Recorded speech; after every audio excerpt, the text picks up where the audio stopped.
gente que se ha atrevido a lanzar desafíos. Suelen toparse con la oposición de algunos y no saben enfrentarse a eso. Había una especie de demonio que no les dejaba hacer otra cosa. Hay que tener un ego muy fuerte para decir, puedo resolver esto, descifrar una pequeña parte del universo. ¿Quiénes eran esos genios rebeldes? ¿Y qué secretos escondían sus mentes para permitirles concebir lo inconcebible y poner de manifiesto la belleza y singularidad del universo?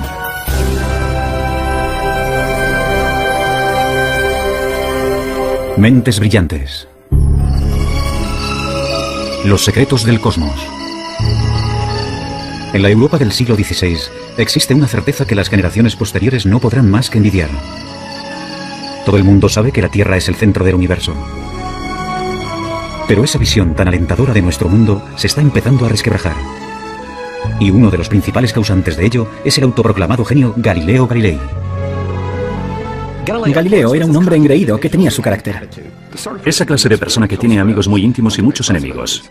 Tenía un ingenio muy agudo, una mente privilegiada, y eso le permitió examinar algunos de los misterios más recónditos del universo. Ese científico ambicioso, demasiado seguro de sí mismo, le dará un vuelco al mundo, aunque pagará un precio muy alto por ello. Galileo nace en 1564 en Pisa, Italia. Su padre, laudista, es bien conocido por rechazar las convenciones para crear una nueva forma de armonía musical. Galileo hereda esa rebeldía de su padre. A los 25 años, se convierte en profesor de matemáticas de la Universidad de Pisa. Pero cada vez se muestra más insolente con sus colegas, que todavía instruyen en las teorías científicas del filósofo griego Aristóteles, casi 2000 años después de su muerte.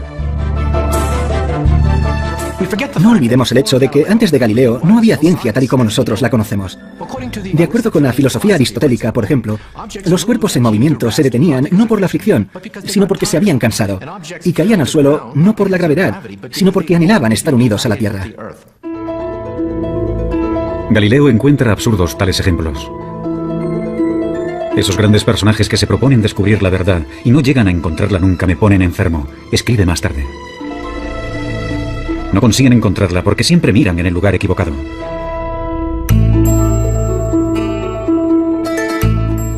Galileo está a punto de frustrar una creencia milenaria.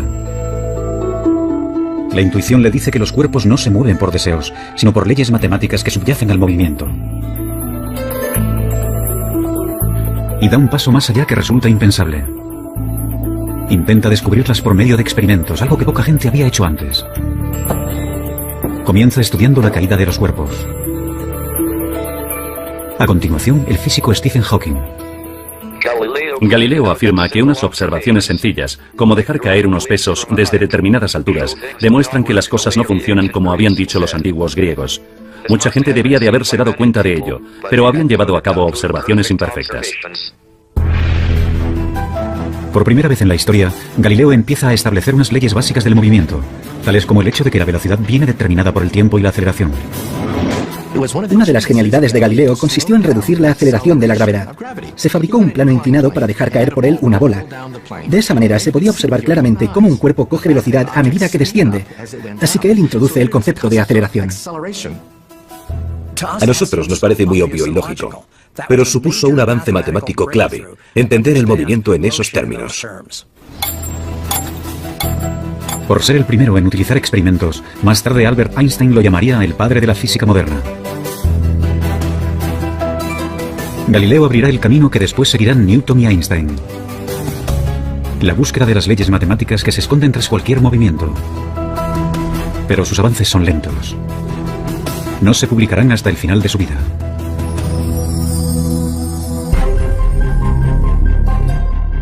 A los 45 años, Galileo continúa siendo un matemático mal pagado. Pero la ambición y la arrogancia le catapultan pronto a la fama y también a su perdición.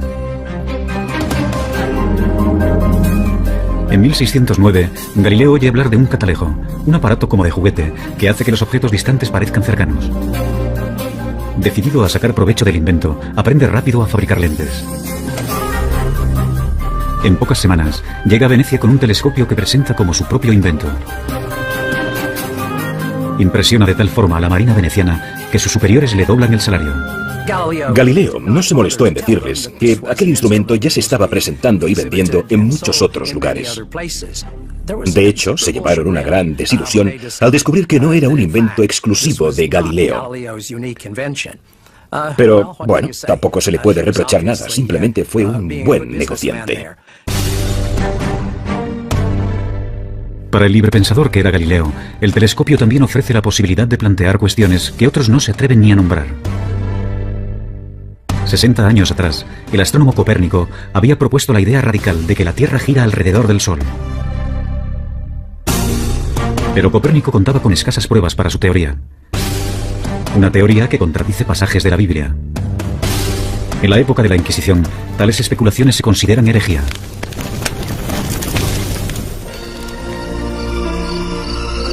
No obstante, Galileo no se detiene. Será el primer astrónomo que observará el cielo con un telescopio. Y ve el universo como nunca antes se había visto. Se siente fascinado por el hecho de que el telescopio pueda abrir mundos totalmente nuevos. Realiza dibujos y diagramas con la sensación de que no lo hace lo suficientemente rápido. Noche tras noche, Galileo se afana en su trabajo y realiza un hallazgo asombroso. Descubre 4 lunas orbitando alrededor de Júpiter. La prueba de Galileo de que no todos los cuerpos celestes se encuentran en la órbita de la Tierra sirve de gran apoyo para la teoría de que la propia Tierra podría girar en torno al Sol. Pero contradecir la Biblia es jugar con fuego.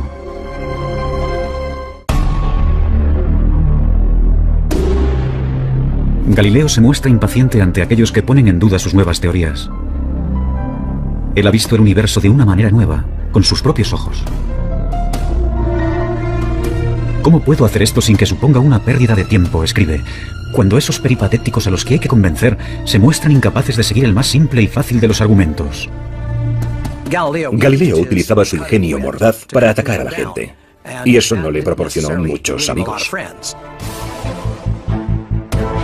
En 1615, a los 51 años, Galileo acude a Roma para exponer su caso. Y puede que ese fuera su mayor error. La Iglesia le ordena dejar de dar lecciones sobre que la Tierra gira alrededor del Sol. Pero Galileo vuelve a tentar a la suerte. 9 años más tarde, solicita que vuelvan a escuchar su caso. Esta vez, el nuevo Papa es un íntimo amigo. Y Galileo consigue un permiso para escribir un libro. Siguiendo su costumbre de desdeñar a los oponentes, Galileo escribe un diálogo en el que personajes vagamente disfrazados ofrecen argumentos a favor y en contra de su teoría. En sus libros está muy claro quién es el listo, quién es el que hace el papel de Galileo, mientras que los aristotélicos se presentan como los tontos. En 1633, la Inquisición ordena arrestar a Galileo. La Iglesia le acusa de herejía. Pero quizás la verdadera razón por la que enjuician a Galileo es que ha ido demasiado lejos en sus esfuerzos por persuadir. En su diálogo, ha puesto el argumento favorito del Papa en boca de un personaje ridículo.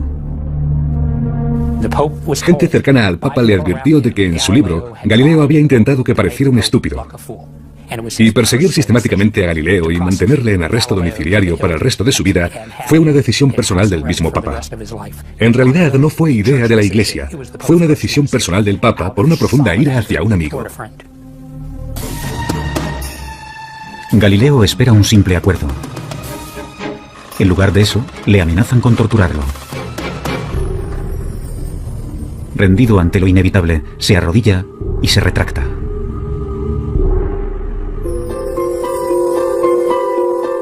Durante sus últimos 8 años de vida, Galileo vivirá bajo arresto domiciliario. Es un hombre destrozado. Su defensa de que la Tierra gira alrededor del Sol le hará eminentemente famoso. Pero para los científicos que le suceden, su mayor logro es otro. En sus últimos años de vida, escribe un libro con el que completa el trabajo iniciado de joven. En él, demuestra que es posible utilizar las matemáticas para analizar el movimiento.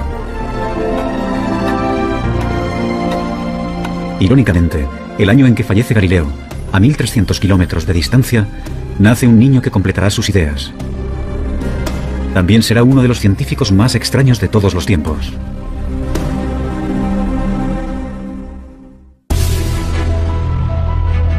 Seguramente no ha habido ningún otro científico que haya trabajado tan duro, sin reparar en comer, dormir o relacionarse con otros, como Isaac Newton. Isaac Newton fue una figura mucho más oscura. Era un solitario, una persona patológicamente incapaz de conversar. Se podría decir que tenía una obsesión. Yo diría que es el ejemplo más claro que se me ocurre de una persona consumida por su trabajo. Posiblemente también sea el mayor científico de todos los tiempos. A su nacimiento, la física es un campo prácticamente inexplorado. Antes de morir, descifra con exactitud las leyes que describen cualquier tipo de movimiento, desde la caída de una manzana hasta las órbitas de los planetas. Simplemente no tenemos constancia de que haya existido ningún otro hombre semejante a Newton.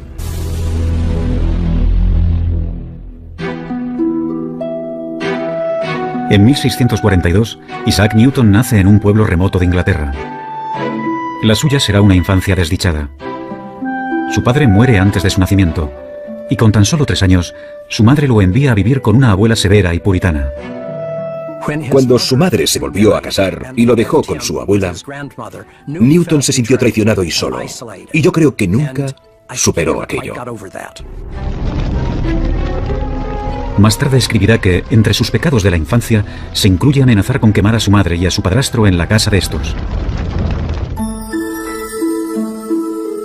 A Newton no siempre le va bien en la escuela. Pero despierta la curiosidad en el pueblo porque construye aparatos mecánicos extraordinarios, como molinos de viento. Un maestro de la escuela convence a su madre para que lo envíe a la universidad. En el Trinity College de Cambridge, la mayoría de los estudiantes se dedican más a beber y a la juerga que a estudiar. Newton prefiere aislarse y permanecer solo. A su alrededor había un montón de gente que no tenía ni el más mínimo interés por los libros, gente que procedía de familias acomodadas. Debía de sentirse totalmente fuera de lugar, y sabiendo cómo actúan los estudiantes, supongo que lo consideraban el bicho raro. Newton es un puritano obsesionado con el pecado. Se autoimpone un estricto control emocional y sexual, y lleva una existencia solitaria, monacal. Newton era muy diferente a Galileo, porque era la persona más reservada de la que hayas podido oír hablar nunca. No se molestaba en intentar hacer amigos, y le resultaba difícil relacionarse, simplemente se apartaba de la gente. En toda su vida no tuvo aventuras amorosas ni apenas amigos. Algunos estudiosos especulan sobre una posible homosexualidad de Newton. Otros opinan que quizás, simplemente, decidió que no tenía tiempo para nada que no fuera trabajo. Se cree que murió virgen.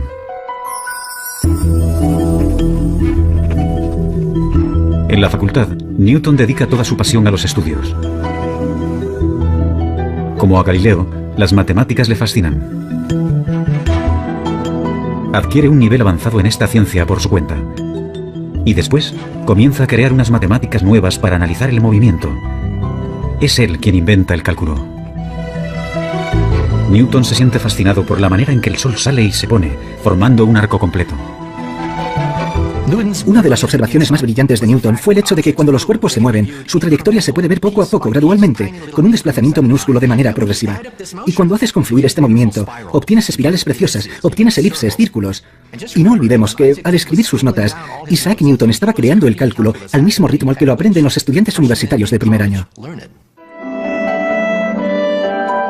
Si lo hubiera compartido con alguien, habría obtenido el reconocimiento de ser el mayor matemático de Europa. Pero Newton guarda sus descubrimientos para sí mismo. Prefiere trabajar en los detalles él solo.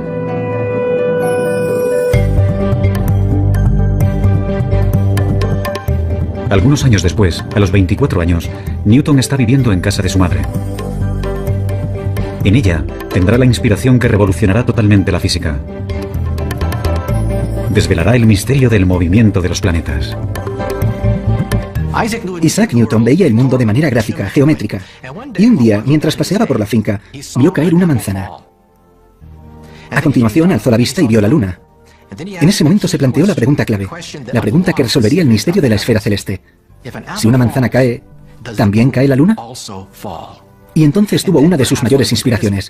Se dio cuenta de que la gravedad, de la misma manera que atrae una manzana y hace que ésta caiga sobre la Tierra, podría ser la misma fuerza que atrajera la luna, esa luna que hay en el cielo, y que la hiciera caer dando vueltas sobre la Tierra. Mientras que Galileo empezó a estudiar cómo la gravedad actúa sobre la Tierra, Newton es el primero en darse cuenta de que esa gravedad también mueve los planetas y los astros. Eso supuso un cambio revolucionario.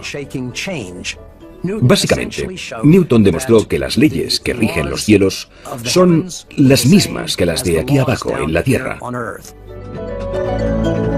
Pero cuando intenta descifrar los detalles, unos problemas matemáticos muy complejos se interponen en su camino, y mantendrá en secreto su gran descubrimiento durante casi 20 años.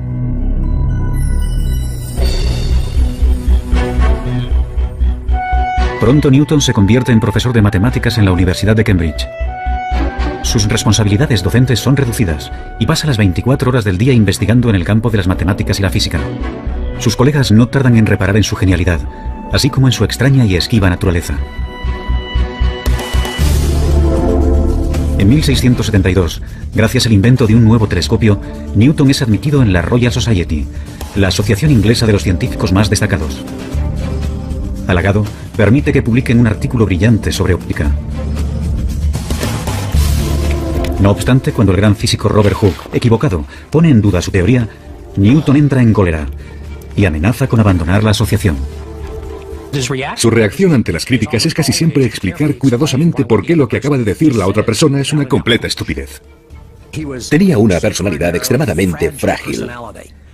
Como ha dicho uno de sus biógrafos, o mandaba o se enfadaba. Y pasaba mucho tiempo enfadado. Algunos historiadores especulan sobre si el carácter vengativo de Newton, su extremada susceptibilidad a la crítica y su trabajo obsesivo pudieran ser síntomas de una enfermedad mental como un trastorno maníaco depresivo. Nunca lo sabremos. Si realmente padece una enfermedad mental, no lo detiene en su trabajo. A los 42 años, le piden que resuelva un problema que mantiene desconcertados a los mejores físicos de Inglaterra. ¿Cómo describir matemáticamente la órbita de los planetas alrededor del Sol? Invadido por la inspiración, Newton se encierra en su cuarto y comienza a trabajar en su gran obra maestra. Como a Galileo, le guía una fuerte intuición.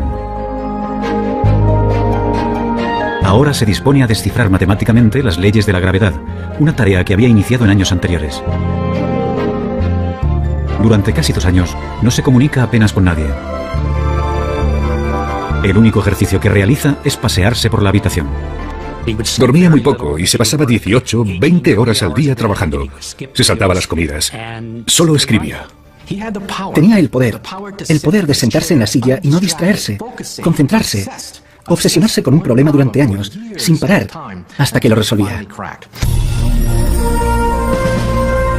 Al final, Newton reaparece con una obra maestra que transformará el mundo, Los Principia. Puesto que es un simplista inquebrantable, Newton se centra en los fundamentos básicos. Desvela cómo la masa interactúa con la fuerza, la inercia y la aceleración. No obstante, su mayor logro es el de definir la gravedad. Es el primero que habla de esta como una fuerza que actúa a una distancia. Y consiguiendo avances matemáticos increíbles, Newton establece las leyes precisas que determinan el movimiento de todos los cuerpos. Los Principia de Newton, publicados en 1687, supusieron una revolución científica. En la obra, Newton dio la primera descripción precisa de las leyes que rigen el movimiento de los cuerpos, desde unas balas de cañón a los planetas. Si se miran los Principia y el número de problemas matemáticos resueltos en esa obra, y pensando que la escribió en un periodo de 18 meses, queda claro que no se trata de un ser humano normal en ninguna de sus acepciones. Newton ha completado la búsqueda de Galileo para describir matemáticamente el movimiento. No obstante, 200 años después, otro rebelde y arrogante descubrirá que a velocidades muy altas, las leyes de Newton no se cumplen. Y que el universo es más extraño de lo que nunca nadie había imaginado.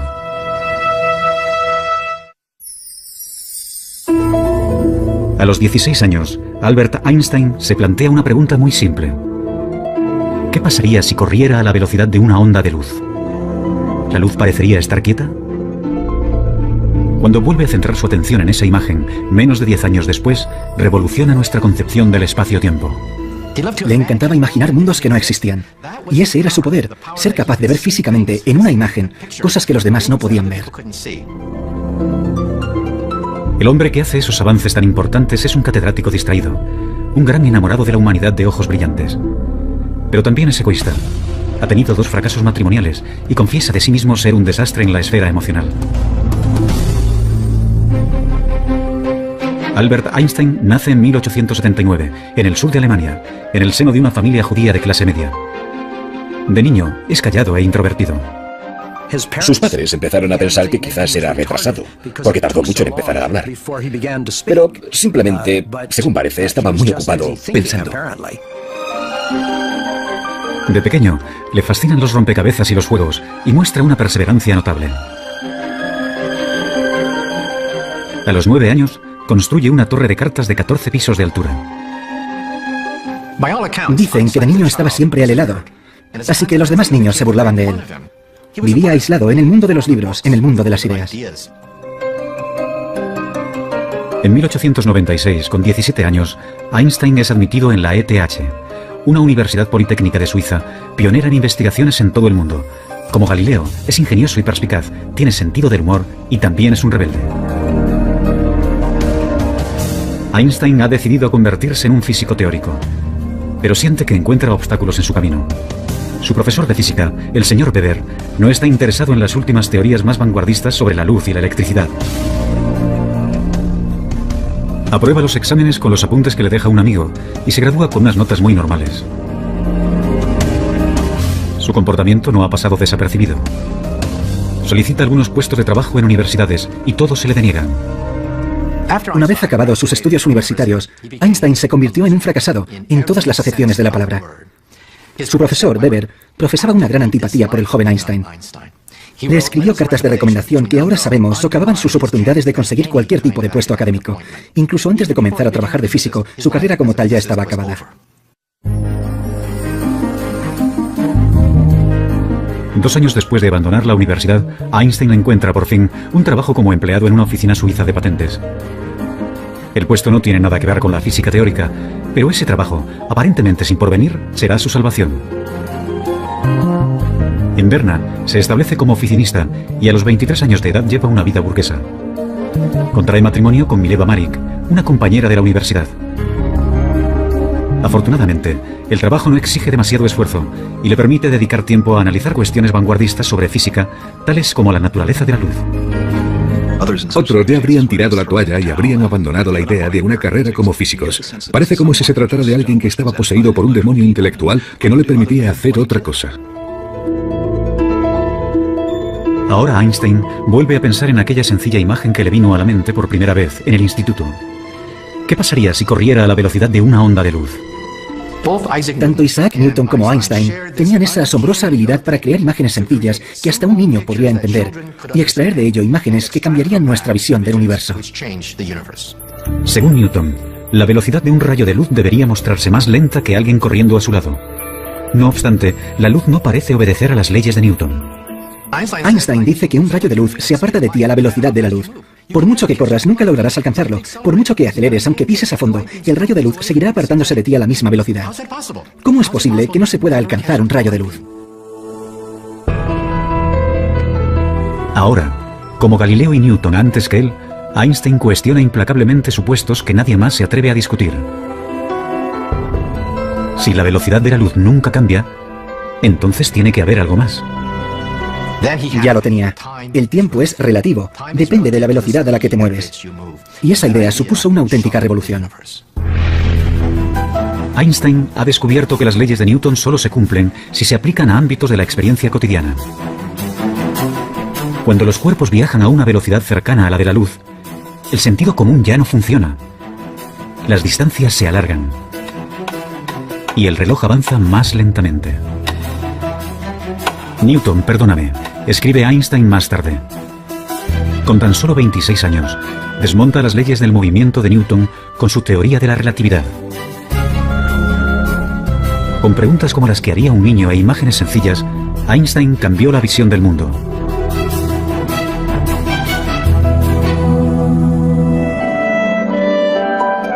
En 1907, Einstein aborda nuevos retos científicos.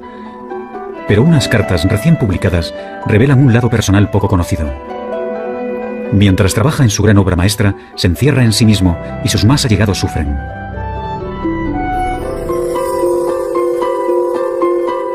La mujer de Einstein, Mileva, también fue una estudiante de física que soñaba con sus propios logros científicos.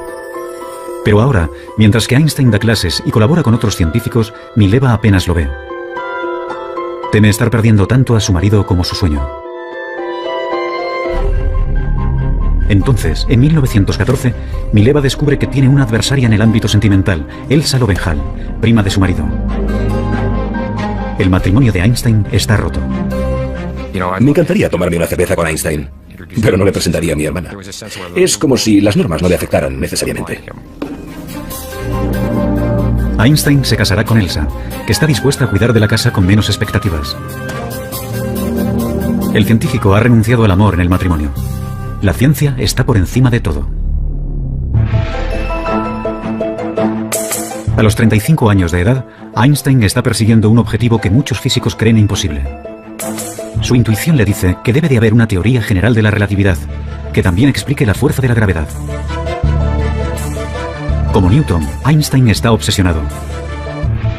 Pasa años inmerso en unas matemáticas de una complejidad tremenda, inseguro de si va por el camino correcto o es una empresa descabellada. Se pasaba años dándole vueltas sin parar a un problema. Se aferraba a él casi como a un perro que no suelta su hueso. Cuando estaba trabajando en la relatividad general, estuvo a punto de padecer una depresión nerviosa. Estaba tan concentrado que llegó a perder una enorme cantidad de peso. Porque no comía, se concentraba en los problemas de la misma manera que lo hacía Isaac Newton. Al final, en el otoño de 1915, Einstein se da cuenta de que lo ha resuelto. Su nueva visión es tan extraña que incluso a los físicos les costará entenderla. Demuestra matemáticamente que la masa y la energía curvan el espacio-tiempo. Un cuerpo inmenso como el Sol deforma tanto el espacio-tiempo que un planeta cercano se mueve a su alrededor con una trayectoria curva. Para Newton parecen atraídos por una fuerza. Pero eso es tan solo una ilusión. El mismo fenómeno se cumple en la Tierra. Los cuerpos, que parecen atraídos por una fuerza gravitatoria, en realidad están viajando por un espacio-tiempo deformado. La teoría general de la relatividad de Einstein cambió para siempre nuestras ideas sobre el espacio-tiempo. Es tan bonito que tiene que ser cierto. Einstein llega a una serie de ecuaciones que rigen la curvatura espacio-tiempo. Unas simples líneas describen el movimiento de las galaxias y el destino del universo. Los físicos, cuando miramos las ecuaciones de Albert Einstein, nos ponemos a llorar. Lloramos porque son increíbles. El hecho de que el movimiento de los cuerpos celestes, con todas sus curvas, curvaturas del espacio-tiempo y todo eso, se pueda resumir en una ecuación de 5 centímetros, es impresionante. Es increíble y precioso. Aunque Einstein continuará trabajando hasta el día de su muerte, a los 40 años ha completado su mayor obra.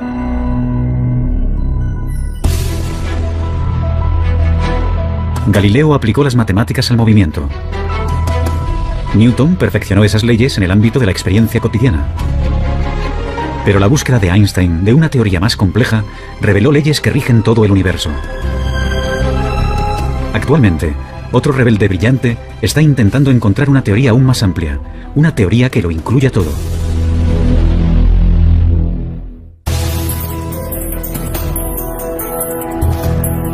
Ningún otro científico ha sacudido los pilares de la física como Galileo, Newton o Einstein. No obstante, entre aquellos que han ampliado las fronteras de la cosmología, se encuentra el que una vez fue un estudiante perezoso, Stephen Hawking. Actualmente, ocupa el mismo puesto de matemático en la Universidad de Cambridge que Isaac Newton.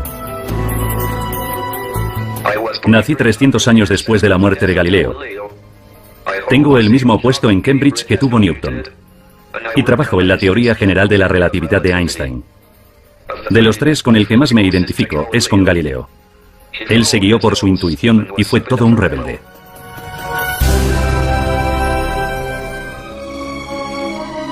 Stephen Hawking nace en 1942 en Oxford, Inglaterra.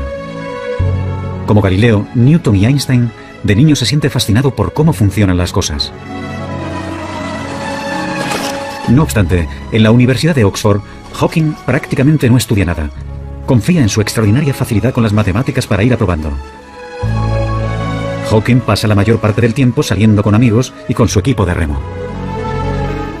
Desde luego, Stephen Hawking no era el tipo de persona que parece tener un destino brillante. En la facultad no era el más aplicado. Él mismo dice que durante toda su etapa como estudiante en Oxford trabajó en total unas 1000 horas, lo cual supone 1 hora al día de media. Hawking se muestra aburrido y apático. Según parece, para él no vale la pena esforzarse por nada. Pero está a punto de desencadenarse una tragedia que convertirá un intelecto aburrido en una mente apasionada. En 1962, Stephen Hawking inicia sus estudios de posgrado en cosmología en la Universidad de Cambridge. Pero algunos síntomas de su enfermedad empiezan a ser difíciles de ignorar. Un ligero defecto del habla. Problemas para servir una cerveza. Los médicos le dicen que tiene ELA, esclerosis lateral amiotrófica, comúnmente denominada enfermedad de Lou Gehrig. Las regiones del cerebro que controlan el movimiento se le están atrofiando. Y no tiene cura. El estudiante de 20 años sabe que su cuerpo sufrirá una parálisis. Con el tiempo, los músculos respiratorios se le agarrotarán y tendrá problemas respiratorios. Los médicos le pronostican tan solo 2 años de vida. Hawking cae en una profunda depresión. Cuando le diagnosticaron la enfermedad, Stephen no esperaba vivir más de 1 año o 2. No parecía que valiera la pena ni acabar el doctorado. Pero inexplicablemente, la enfermedad progresa más lentamente de lo que habían predicho. Conoce a Jane Wilde, la mujer que se convertirá en su esposa, y encuentra un propósito en la vida. Soñé que me iban a ejecutar, escribe. De repente me di cuenta de que había muchas cosas que valía la pena hacer si me concedían un aplazamiento.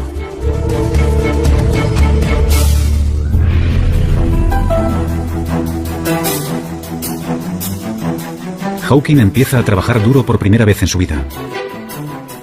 Y para su sorpresa, se da cuenta de que le gusta. A principios de los 70, Stephen Hawking es un reputado cosmólogo. Está postrado en una silla de ruedas. No obstante, se muestra obstinado. Nada le impedirá llevar una vida normal.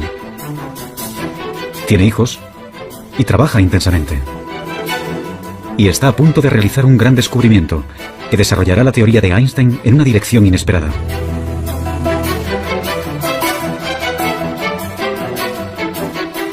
La teoría de la relatividad general de Einstein predice el movimiento de cuerpos muy grandes, como las galaxias, pero no puede explicar el comportamiento de las partículas subatómicas más diminutas, que son las piedras angulares del universo.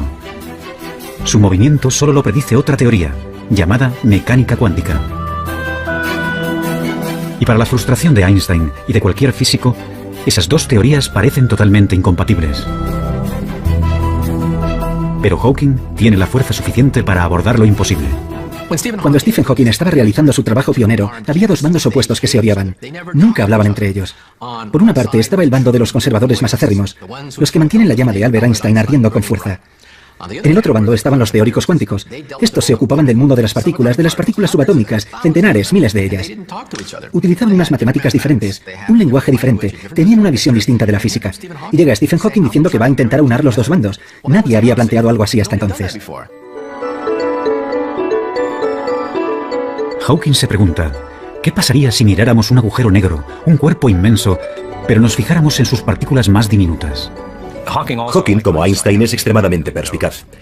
Tiene una intuición increíble para plantearse las preguntas clave y hacerlo del modo más adecuado.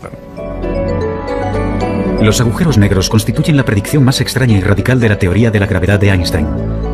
Teóricamente, cuando una masa se encuentra extremadamente concentrada, por ejemplo un astro comprimido en una bola de tan solo unos kilómetros de diámetro, el espacio de su alrededor se deforma tanto que la gravedad impide que algo se escape, incluyendo la luz. Un agujero negro es una región del espacio donde la gravedad es tan fuerte que la luz no se puede escapar. Es como una membrana de una sola dirección. Las cosas pueden entrar, pero nunca salir. Por eso se le llama negro. Ahora Hawking intenta algo que sus colegas asumen que es imposible.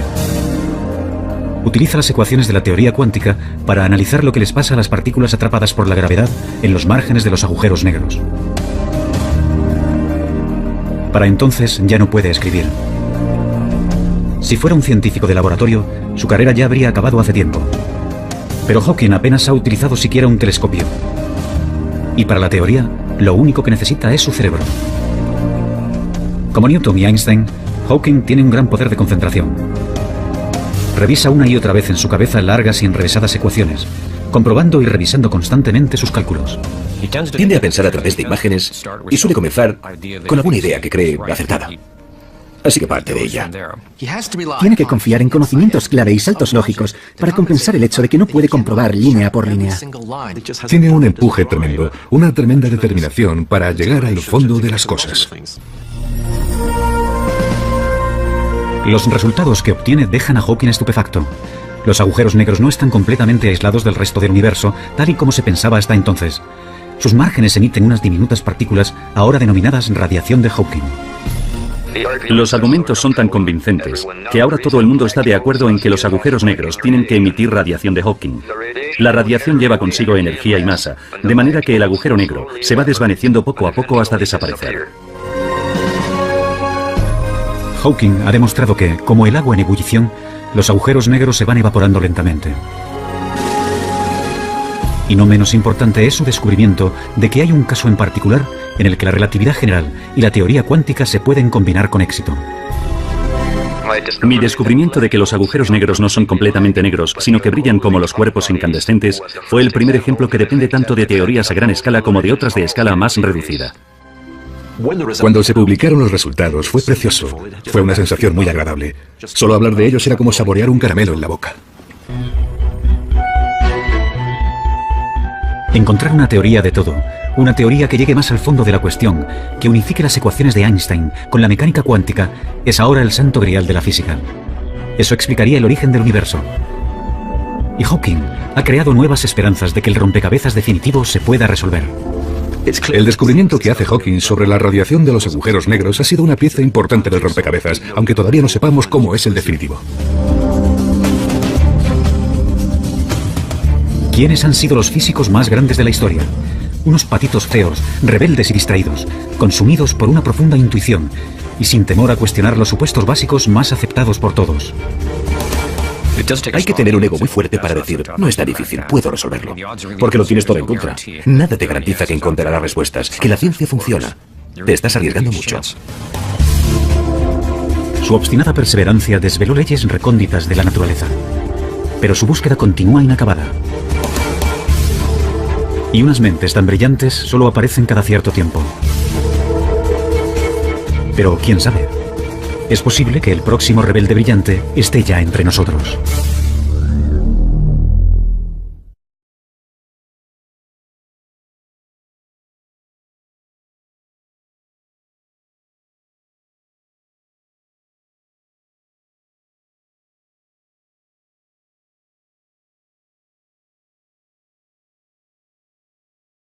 Totalmente nuevos. Realiza dibujos y diagramas con la sensación de que no lo hace lo suficientemente rápido.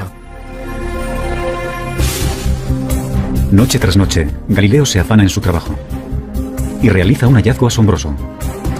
Descubre 4 lunas orbitando alrededor de Júpiter. La prueba de Galileo de que no todos los cuerpos celestes se encuentran en la órbita de la Tierra sirve de gran apoyo para la teoría de que la propia Tierra podría girar en torno al Sol. Pero contradecir la Biblia es jugar con fuego.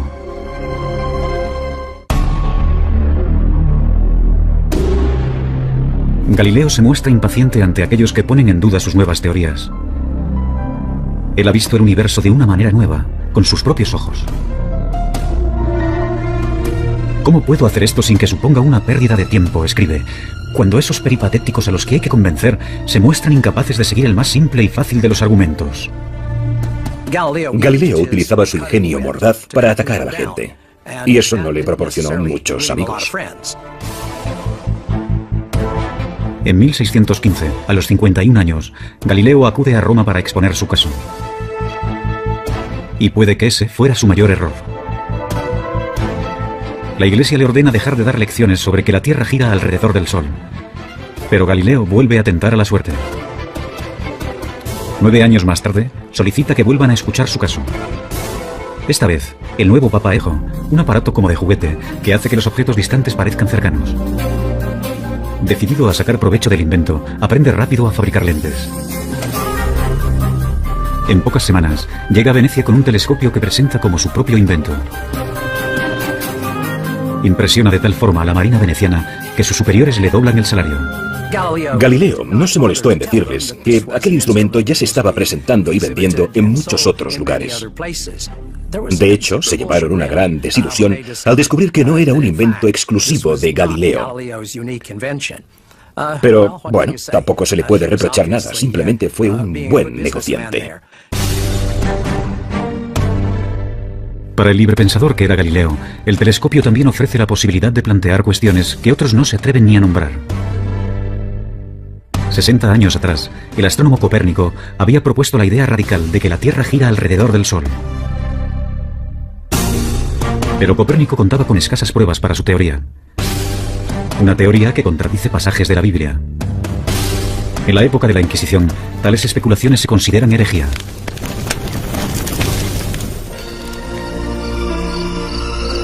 No obstante, Galileo no se detiene. Será el primer astrónomo que observará el cielo con un telescopio. Y ve el universo como nunca antes se había visto. Se siente fascinado por el hecho de que el telescopio pueda abrir mundo a gente que se ha atrevido a lanzar desafíos. Suelen toparse con la oposición de algunos y no saben enfrentarse a eso. Había una especie de demonio que no les dejaba hacer otra cosa. Hay que tener un ego muy fuerte para decir, puedo resolver esto, descifrar una pequeña parte del universo. ¿Quiénes eran esos genios rebeldes?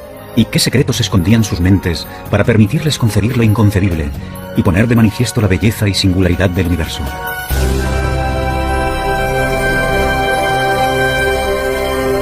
Mentes brillantes. Los secretos del cosmos. En la Europa del siglo XVI existe una certeza que las generaciones posteriores no podrán más que envidiar. Todo el mundo sabe que la Tierra es el centro del universo. Pero esa visión tan alentadora de nuestro mundo se está empezando a resquebrajar. Y uno de los principales causantes de ello es el autoproclamado genio Galileo Galilei. Galileo era un hombre engreído que tenía su carácter. Esa clase de persona que tiene amigos muy íntimos y muchos enemigos. Tenía un ingenio muy agudo, una mente privilegiada, y eso le permitió examinar algunos de los misterios más recónditos del universo. Ese científico ambicioso, demasiado seguro de sí mismo, le dará un vuelco al mundo, aunque pagará un precio muy alto por ello. Galileo nace en 1564 en Pisa, Italia. Su padre, laudista, es bien conocido por rechazar las convenciones para crear una nueva forma de... Afirma que unas observaciones sencillas, como dejar caer unos pesos desde determinadas alturas, demuestran que las cosas no funcionan como habían dicho los antiguos griegos. Mucha gente debía de haberse dado cuenta de ello, pero habían llevado a cabo observaciones imperfectas. Por primera vez en la historia, Galileo empieza a establecer unas leyes básicas del movimiento, tales como el hecho de que la velocidad viene determinada por el tiempo y la aceleración. Una de las genialidades de Galileo consistió en reducir la aceleración de la gravedad. Se fabricó un plano inclinado para dejar caer por él una bola. De esa manera se podía observar claramente cómo un cuerpo coge velocidad a medida que desciende. Así que él introduce el concepto de aceleración. A nosotros nos parece muy obvio y lógico, pero supuso un avance matemático clave, entender el movimiento en esos términos. Por ser el primero en utilizar experimentos, más tarde Albert Einstein lo llamaría el padre de la física moderna. Galileo abrirá el camino que después seguirán Newton y Einstein. La búsqueda de las leyes matemáticas que se esconden tras cualquier movimiento. Pero sus avances son lentos. No se publicarán hasta el final de su vida.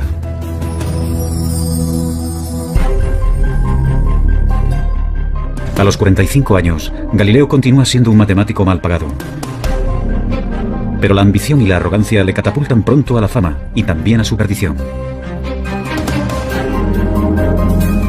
En 1609, Galileo oye hablar de un catalearmonía musical. Galileo hereda esa rebeldía de su padre. A los 25 años, se convierte en profesor de matemáticas de la Universidad de Pisa.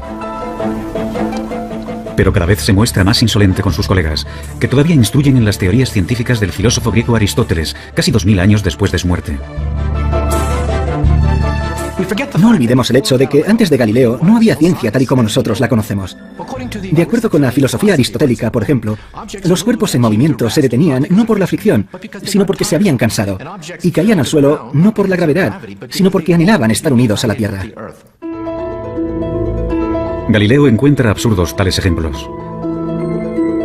Esos grandes personajes que se proponen descubrir la verdad y no llegan a encontrarla nunca me ponen enfermo, escribe más tarde. No consiguen encontrarla porque siempre miran en el lugar equivocado.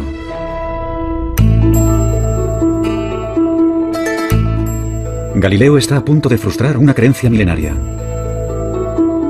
La intuición le dice que los cuerpos no se mueven por deseos, sino por leyes matemáticas que subyacen al movimiento. Y da un paso más allá que resulta impensable. Intenta descubrirlas por medio de experimentos, algo que poca gente había hecho antes. Comienza estudiando la caída de los cuerpos. A continuación, el físico Stephen Hawking. Galileo